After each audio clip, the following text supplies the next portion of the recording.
माला चलावे। पर विद्यार्थी को जरूरी है कि वो 10-20 मिनट अध्यात्म की बातें रोज सुने या पढ़े। मान लो सुनने को नहीं मिलता तो शास्त्र से पढ़े। छोटी छोटी पुस्तिकाएं गीता प्रेस से प्रकाशित हैं जो अध्यात्म से युक्त हैं। ये करना चाहिए, ये नहीं करना चाहिए, ज्ञान हो। नहीं तो क्या होता है कि खेल खेल में, विनोद विनोद में कहीं ना कहीं हम फंस जाते हैं, और जिससे हम फंसते हैं वो वस्तु व्यक्ति हमारे चिंतन का परिवर्तन करता है। आंतरिक हम कमजोर हो जाते हैं, आंतरिक हमारा चिंतन हो। तो अब पढ़ाई में जो चिंतन लगना चाहिए प्रसन्न होकर, तो उसमें लग जाता है। तो कहीं ना कहीं जो पराजय होती है, जो फेल होना होता है, जो हम ग्रहण नहीं कर पाते हैं, जैसे हमारा अंदर से कहीं चिंतन है तो आप क्या बोल रहे हैं मुझे समझ में नहीं आता, क्योंकि चिंतन हमारा अंदर और कहीं चल रहा है, और जो हमारा चिंतन आप जो बोल रहे हैं उसी पे है, तो हम उसे पकड़ पाएंगे। तो आंतरिक चिंतन को संभालना अध्यात्म का काम है। और चिंतन संभल गया तो चाहे वो भगवान का चिंतन हो, चाहे विद्या का चिंतन हो, चाहे किसी विषय का चिंतन हो, वो परफेक्ट उसमें रहेगा। तो हमें लगता है विद्यार्थियों को ब्रह्मचर्य से रहना चाहिए जब तक ब्याह ना हो, और व्यसन का त्याग करना चाहिए। कोई नशा नहीं होना चाहिए, और किसी तरह गंदे दृश्यों को देखना, गंदी बातें नहीं होनी चाहिए। तो बहुत अच्छे विद्यार्थी बन जाएंगे, वो उन्नतिशील हो जाएंगे, या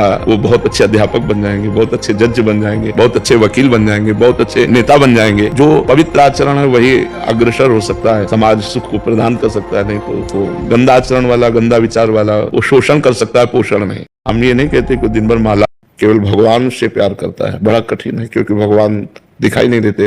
भगवान दिखाई नहीं देते, इसलिए हम प्रगट में शरीरों से प्यार करने लगते हैं। यदि शरीरों का प्यार और भोगों का प्यार ये समेट कर भगवान की तरफ चल दे तो हाहाकार मच जाए हृदय में कि कब भगवान मिलेंगे। फिर ऐसा जीना मुश्किल हो जाता है, लगता है पूरा जीवन हो गया। भगवान हृदय की दशा।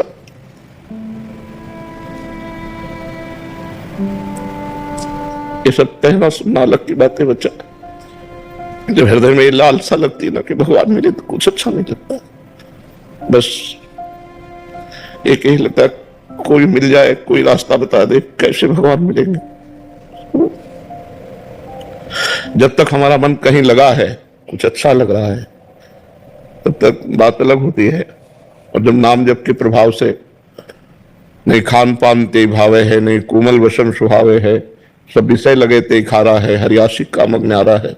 जिसने भगवान से आशिकी की, भगवान से प्यार किया, उसे संसार में कुछ अच्छा नहीं लगता। वो अपने आप अनन्य हो जाता है। जिसका शराब पीने लगे, गंदे आचरण करने लगे, वैसे आगमन जुआ खेलना, शराब पीना, ऐसे सब। और एक था रोज गंगा नहाने जाना, भजन करना। तो बहुत दिनों के बाद दोनों मित्र मिले, दूर से देखा वो गंगा नहाने वाला आ रहा है, तो जो गंगा नहा के आ रहा तो एकदम नीचे देखा तो खजूर का कांटा घुस गया उसके पैर, और उसके ठोकर लगी। जो पाप कर्म करता था, तो एक थैली मिली असरफियों की। तो उसने कहा रोज गंगा नहाता है, राम राम रटता, क्या हुआ देख खजूर का कांटा, मैं मनमानी आचरण करता हूँ, देखिए थैली मिली। उसको लगा यार कि हम इतना संयम नियम से चल रहे हैं, हमें खजूर का कांटा इतना बड़ा होता है, इसलिए आज से मैं गंगा नहीं नहाऊंगा, भगवान का भजन नहीं करूंगा। तो जब किसी को संशय हो जाता है तो भगवान धर्मात्मा पुरुष का संशय निवृत्त करने के लिए कोई न कोई रूप धारण करते हैं। तो भगवान एक संत के रूप में आए और कहा बेटा तुम्हारे कांटा लग गया, क्या लाओ मैं निकाल दूं। तो तुम भगवान का भजन करते हो इसलिए तुम धन्य हो। तो उनका ये सब बातें हमको मत बताओ कि धन्य हो, धन्य वो है। तो उनका बेटा तुम्हें उसे पूर्व जन्म की बातें याद नहीं। तुम्हारा पूर्व जन्म में इस समय तुम्हें सूली की सजा मिलनी थी, खजूर के कांटे से इसलिए निकल गई कि तुम गंगा नहाते हो, नाम जप करते हो। वैसे चक्रवर्ती सम्राट होना था, और ये अपने पाप कर्म करके बस ये आखिरी थैली है, ये जहाँ भोग लेगा तो इसको दुर्गति प्राप्त होगी, और तुम्हारा ये कांटा ही आखिरी है, और ये जहाँ हटा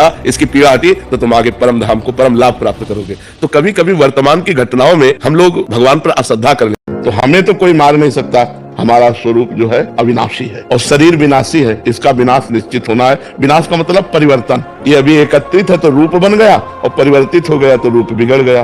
तो हमें भगवान का नाम जप करके, सत्संग के द्वारा, शास्त्र स्वाध्याय के द्वारा ये ज्ञान प्राप्त करना है कि मैं शरीर नहीं हूँ, मैं प्रभु का हूँ, प्रभु का अंश हूँ, अविनाशी हूँ। जब असलियत में ये ज्ञान अनुभव में आ जाएगा तो मृत्यु का, तो हमें तो कोई मार नहीं सकता, हमारा स्वरूप जो है अविनाशी है, और शरीर विनाशी है, इसका विनाश निश्चित होना है। विनाश का मतलब परिवर्तन। ये अभी एकत्रित है तो रूप बन गया, और परिवर्तित हो गया तो रूप बिगड़ गया। तो हमें भगवान का नाम जप करके, सत्संग के द्वारा, शास्त्र स्वाध्याय के द्वारा ये ज्ञान प्राप्त करना है कि मैं शरीर नहीं हूँ, मैं प्रभु का हूँ, प्रभु का अंश हूँ, अविनाशी हूँ। जब असलियत में ये ज्ञान अनुभव में आ जाएगा तो मृत्यु शराब पीने लगे, गंदे आचरण करने लगे, वैसे आगमन जुआ खेलना, शराब पीना, ऐसे सब। और एक था रोज गंगा नहाने जाना, भजन करना। तो बहुत दिनों के बाद दोनों मित्र मिले, दूर से देखा वो गंगा नहाने वाला आ रहा है, तो जो गंगा नहा के आ रहा तो एकदम नीचे देखा तो खजूर का कांटा घुस गया उसके पैर, और उसके ठोकर लगी। जो पाप कर्म करता था, तो एक थैली मिली असरफियों की। तो उसने कहा रोज गंगा नहाता है, राम राम रटता, क्या हुआ देख खजूर का कांटा, मैं मनमानी आचरण करता हूँ, देखिए थैली मिली। उसको लगा यार कि हम इतना संयम नियम से चल रहे हैं, हमें खजूर का कांटा इतना बड़ा होता है, इसलिए आज से मैं गंगा नहीं नहाऊंगा, भगवान का भजन नहीं करूंगा। तो जब किसी को संशय हो जाता है तो भगवान धर्मात्मा पुरुष का संशय निवृत्त करने के लिए कोई न कोई रूप धारण करते हैं। तो भगवान एक संत के रूप में आए और कहा, बेटा तुम्हारे कांटा लग गया क्या, लाओ मैं निकाल दूं। तो तुम भगवान का भजन करते हो इसलिए तुम धन्य हो। तो उनका ये सब बातें हमको मत बताओ कि धन्य हो, धन्य वो है। तो उनका बेटा तुम्हें उसे पूर्व जन्म की बातें याद नहीं। तुम्हारा पूर्व जन्म में इस समय तुम्हें सूली की सजा मिलनी थी, खजूर के कांटे से इसलिए निकल गई कि तुम गंगा नहाते हो, नाम जप करते हो। ऐसे चक्रवर्ती सम्राट होना था और ये अपने पाप कर्म करके बस ये आखिरी थैली है, ये जहां भोग लेगा तो इसको दुर्गति प्राप्त होगी और तुम्हारा ये कांटा ही आखिरी है, और ये जहां हटा इसकी पीड़ा हटी तो तुम आगे परम धाम को परम लाभ प्राप्त करोगे। तो कभी कभी वर्तमान की घटनाओं में हम लोग भगवान पर अश्रद्धा कर